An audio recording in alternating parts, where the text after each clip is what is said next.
If you're planning to travel from the UK into Europe in the next few months, there is yet another change to the process that you need to be aware of. Now, over the past, or certainly over 2026, there have been new things that have come in like EES, and we have been told time and time again that Etias is going to come into place in the last quarter of 2026.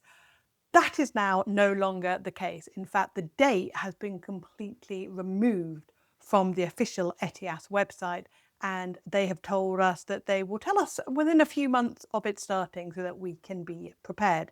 So what does that actually mean for those of you who are planning to travel into the EU sometime soon? So firstly, just a quick recap on what exactly is Etias. What am I talking about?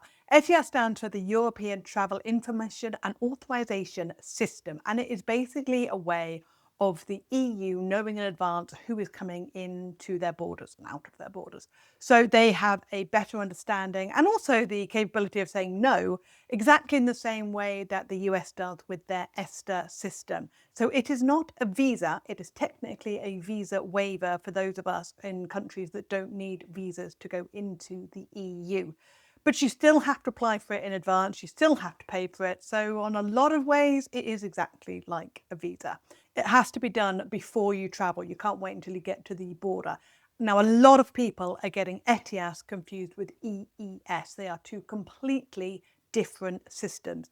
EES is the entry-exit system, and that is the one with a photo and your fingerprint, and that is done at the border. You do not have to do anything before you get there, other than make sure you've got your passport and that it's in date. But once you're actually at the border, then that's when EES kicks in. So EES has actually been turned off quite a lot over the summer, particularly for the Eurotunnel, because it's been taking so long to get people through.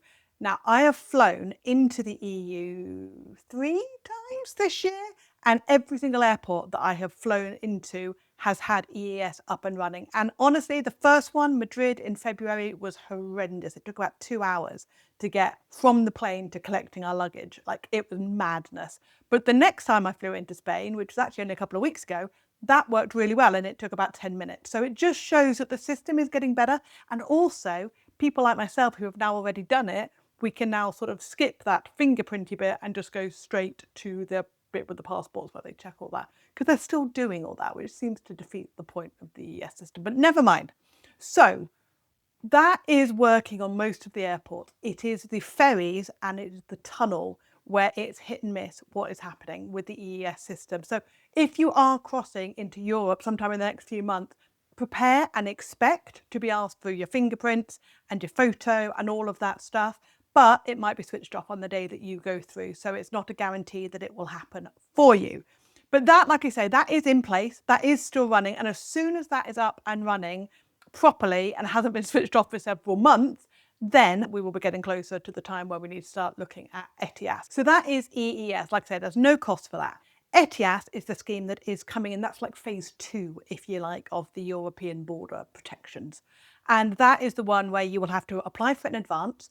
It currently has gone from €7 to €20 per person, but not if you're under 18 and not if you are over 70. So if you are outside of that realm, you shouldn't have to pay for it. However, you do still need to apply for it. So if you are over 70, you still need to apply for it in advance. And if you're traveling with children under 18, you need to apply for it on their behalf. So that's the one you have to do it in advance. There will be a charge for it. And once you have got it, it is valid for either 3 years or for the length of time left on your passport, whichever one comes first. So if your passport is expiring, say, 2 years after the date, then when you've got your new passport and your new passport number, you would have to apply and pay for a new Etias next time you're going into the EU. Now, I put an email out this week to my subscribers and I got a couple of people back saying, oh, this website doesn't say it on there and this doesn't say it on here. It's really important that you check only the official Etias, because all of the other websites that aren't official will be telling you incorrect information, and also it will take them a while to update their pages as well. I highly recommend that you check the official Etias.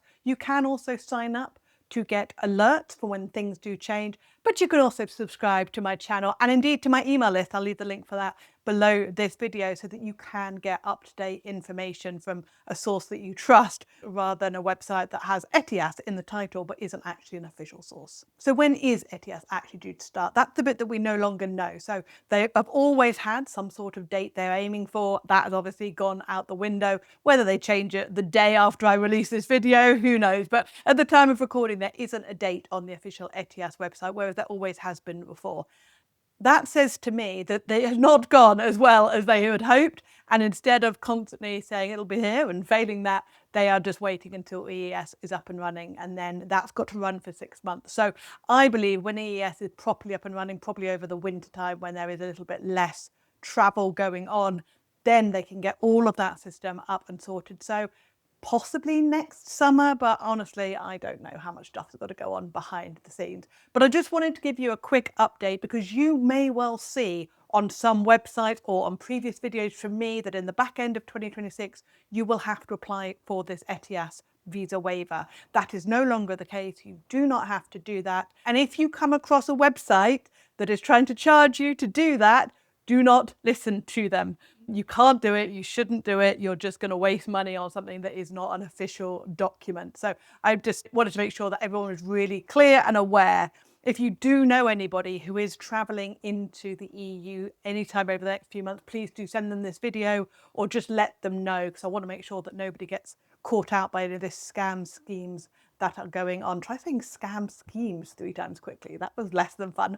Also, if you are traveling into the EU sometime soon or even next year and you're overwhelmed by all the different options for you, I'm doing a workshop beginning of September where I'm going to be sharing some of my favorite places in Europe and who I think they're best for. So I know, especially when you've got a motorhome or a camper van, like literally you could go anywhere. How the heck are you supposed to choose? It's one of the things that people get most stuck on. So I am narrowing it down to some of the places that I've loved in the past 90,000 miles of touring and sharing whether I think these are good for beginners or perhaps slightly more advanced travelers and the kind of things that you can expect, and also some tips and mistakes to avoid when you're in there. So if you'd like to join me on that workshop, the link for that is below this video. I hope that you can join me. But otherwise, I hope this information was useful. If you do want to make sure you're staying up to date on the latest news, don't forget to hit follow or subscribe, whatever the button says for you, so that you can make sure that you stay up to date. Thank you as always for watching, and I'll see you soon. Take care. Bye.